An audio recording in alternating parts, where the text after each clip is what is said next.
Hey everybody, it's Jeff, and this is the sad video. This is the winterization video. So, I don't know if you can tell, the leaves are falling here in central Illinois. And this video is gonna go over what I do to winterize my 2008 Yamaha AR230. There are many ways to do this, depending on what you wanna do, how in depth you wanna go, and where you live. For us here in Illinois, you know, it can be 60 one day in December and negative 30 the next. So we get a lot of temperature changes. That causes a lot of condensation, and this and that. That can lead to water in the gas, can lead to cracked blocks, all kinds of stuff. So I'm gonna go over my steps. I'll be linking to other videos on these steps that I've already done, and we'll go from there. I'm also gonna be doing this over a couple of different days. So maybe I'll have on this shirt, maybe I'll have on something else, and that's why. So let's get started. Okay, so one of the first things that I do in my winterization is this guy right here, gas tank. Stable, I recommend it, costs nothing, or whatever brand, but definitely treat the gas. Now I store my boat from usually the end of October to March, and just a little add insurance. So number one, stable. Next thing is, once you put it in there, you need to run each engine for like 5 minutes. Honestly, the best way to do it is to go on your last outing and dump it in there, because you just got to get it from the tank into the injectors, and then the injectors and everything else will be good and keep it from varnishing. So number one, stable, dump it in. You can't over treat it. If it says it treats 80 gallons and these boats are only 50-gallon tanks, you can dump all 80 in, will not hurt anything at all. Once you dump it in, fill it all the way up. Typically you want to dump it in 3/4 of a tank and then fill it up. That will properly mix everything in the tank. And so that's number one. So the next thing that I do after I put the stable in is I take my jet pumps off. I have a really good video. I'll put a link down or a pop-up or something, like everybody says, click here. Very detailed on how to tear these down and inspect them, grease the cone. So the reason I pull it off for is I'm checking my impeller clearance, and I'll show you that. And just get an overall look at it. It's the end of the season. And I leave them off too when I do the oil change. Number one, it's not nearly as rattly. And this way, if there's any engine noises, that's all I'm gonna hear. I'm not gonna hear any pump noises at all. All you need really quick to take these off is a 7/16 socket and wrench. That takes care of this bolt. Let me turn this around. All you need to take this off is a 7/16 wrench and a socket to take this off for your steering. So there that comes. This right here is a clip, your reverse bucket. And then these bolts back here, if you can see them, these empty ones, those are 14 millimeters. And then you have an indexing one right here. That little bolt right there, that's a 10 millimeter. And that's it. And then you can pull this whole thing off as an assembly. Well, hey, Norma. And there you go. It comes out as one unit. If you plan on tearing it all the way down, I suggest just loosening these nuts right here to make the rest of the separation easier. And you should have these tools on your boat in case you get something sucked up in the impeller to where it gets lodged in there. So next thing I'm gonna do is I'm gonna inspect it. I'm gonna take a feeler gauge and see what my clearance is. And then I'm just gonna set them on the bench, probably let them dry out over a couple days, and I'll put them on the boat right when we're done. So we got the pump on the table. What do we wanna check? We just wanna make sure that the leading edge, I'm gonna take the camera off me, that this leading edge right here, this whole edge, is nice and smooth. We're gonna spin it, we're gonna check all of them. So as a reference, this right here, kiddos, is a good looking impeller. No chips, no bangs. Bangs on here are gonna cause cavitation. Then the next thing we're gonna do is you need to get your set of feeler gauge. These are feeler gauges, all different thicknesses. The factory service limit on this is 0.6 millimeter. You can find this in the service manual. If you don't have a service manual, I have a video below. Click on that, and in the description is a link. It's just coming off my Google Drive. Free manual, free owner's manual. You're welcome. And so how you want to check this, there is a couple of ways, and I'm going to try to position this so you guys can see. Okay, so the way we check this is we take these feeler gauges, and pretty much we just try to slide them in there. And you want just a little bit, of drag while you're checking it. And I'll put it over here maybe so you can see better. And you want just a little bit of drag. Now you want to check this in different spots. You want to check it here. You want to check it down here. And to give you an idea, this one is 0.23 millimeters. So I still have plenty of life left in this pump right here. So that is that's how you check on this. Okay, so then I've checked everything over. I've checked my cone to see if it's greased. I've also checked my impeller, looked inside of it, everything looks fine.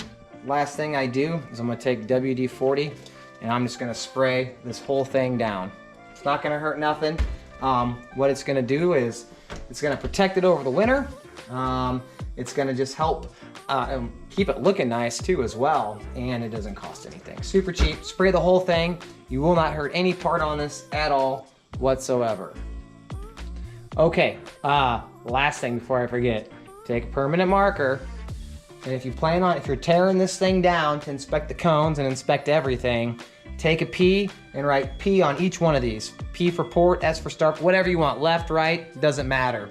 So that's what I would do, so you don't get these interchanged on one side. And really, the only thing that you have to worry about is the wear ring and the impeller need to match each side. So really, this nozzle can go on both sides. The gate can go on both sides, it doesn't matter. But the impellers are different from starboard to port, and then of course these wear rings, they wear to the impeller. So I just mark it. And these permanent marks will come off, trust me. They'll come off after like one outing and they'll be gone. So I'm just gonna put a big old P for port. That's it. Another nice thing about having these pumps off and leaving them off to the very end is if you are a stickler like me, cleaning underneath here is so much easier without the pumps in the way, waxing it and everything else. So that's another reason why I leave them off. Just give this a quick inspection, you know, just look at it. There's really not much to look at. The only thing you're really looking at is this right here. Make sure there's no gunk, and that's it. Next thing, clean out hatch. Pull your clean out plugs out is what I do. I will also spray WD-40 down here on the aluminum part. It's kind of hard to see because it's dark right now, but I just spray that area down some WD-40. And then the next thing I do is I take these and I disassemble them and clean them out for the winter. And I also have a video on that too as well. Boom, right below. As you can hear,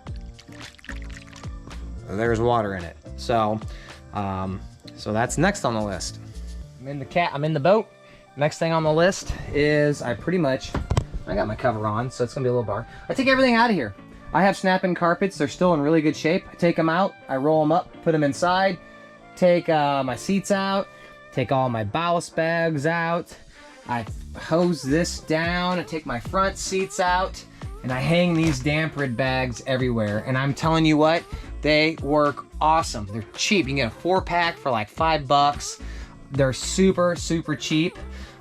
With the temperature changes we have here in Illinois, hot, cold, and all that humidity, no mold issues whatsoever. But I store one, I just hang them right there on the cover straps. 1, 2, I'll put one down in here. As you can see, definitely already sucking the water out. And then I put one in here in the locker. Of course, I take everything out. I'll take my depth finder out, my chart plotter out, and that's it, just so everything can breathe. I will also take off my fuel tank cover as well. I just wash underneath here, get all the gunk. I'm very particular. I just gotta try to make my stuff last, man. I'm not a rich person. You'll see Yeah, there's a broken bolt right there. That's the one that broke. You know what? I don't care. It gets covered up by carpet. If I sea deck it, it's gonna get covered up. So, you know, I could have 4 of them broke. I don't care. It's not gonna affect anything. So don't go out of your way to try to pull one out and mess something up. As far as the batteries go, I take my batteries, I just top them off, throw the switch in the off position, and that's it. So very simple. Next thing I do, I'll open the engine bay for you. And then of course, you know, I make sure that this engine bay is clean. Any extra water that's left in the bottom, I wipe it out. And you're gonna see more of this in the oil change video. I'll go a little bit more in depth, but I don't clean in here until I'm done with the oil change, which I have not done yet, or fogging the engines. So, but just make sure it's nice and tidy. So now I get into waxing the outside of the boat, getting it cleaned up, cleaning all the yellow off of it and everything. I'm gonna show you what I use. I'm not gonna go into super detail how I do this, just because I'm not an expert at it, so I don't wanna mislead anyone. But what I do, first thing, is I use this hull cleaner. This is, and I know everybody's gonna say it's towable cleaner, you can buy it for $1. I get it. This works really well. It's already diluted. I use it, this takes the yellow and gunk off. So once the yellow and gunk's off, I go through any of my bad spots with this 3M heavy oxidation. Works good, gets all the gunky, hot, you know, the really bad spots, the heavily oxidized spots. I am using my Harbor Freight Drill Master buffer. I usually do all the oxidation, so I use the 3M, and then I use the cleaner wax. Usually do that on setting 2. Then I pretty much do the whole boat in this Star-Brite cleaner wax for light to medium oxidation. Works great. Do the whole boat in that. Then I go through and then I do the whole boat in this polish. I use these, so we have Menards here in Central Illinois, and they have these yellow rags that you can get pretty cheap, 50 of them. I buy a bunch of these. I buy like a couple boxes of these, have them in the camper and everywhere. Pretty awesome. Throw them away when you're done. And then for my pads, I use the Harbor Freight foam pads. I believe everybody's gonna tell you, the professional detailers, that you can use a wool pad. I don't let my boat get horrible, so you know, the wool pads are like 25 bucks. I mean, buying all this stuff, of course you gotta buy a couple bottles of this and that, is expensive anyway, so I guess I cut my cost there. It works, my boat looks perfect every year when I'm done, so just elbow grease. I use this metal polish. I use that metal polish on my rub rails, cleats, anywhere it needs to look nice, and then that's it. So I'm gonna do all this, get the outside done, and then on to the next. Okay, so to recap, we've added some fuel stabilizer to the gas tank. We've taken the jet pumps off, checked those things over. We've taken the clean out plugs out, inspected them, got all the water out of them, make sure there's no gunk in those. Gone inside the boat, taken the carpets out, taken all the boating supplies out, anything that's wet or moldy, taking the seats out, the ones that we can. We've cleaned the interior, we've washed it down. We've added our Damprid bags to everything, and charged and topped the batteries off. And of course, we've cleaned the outside of the boat.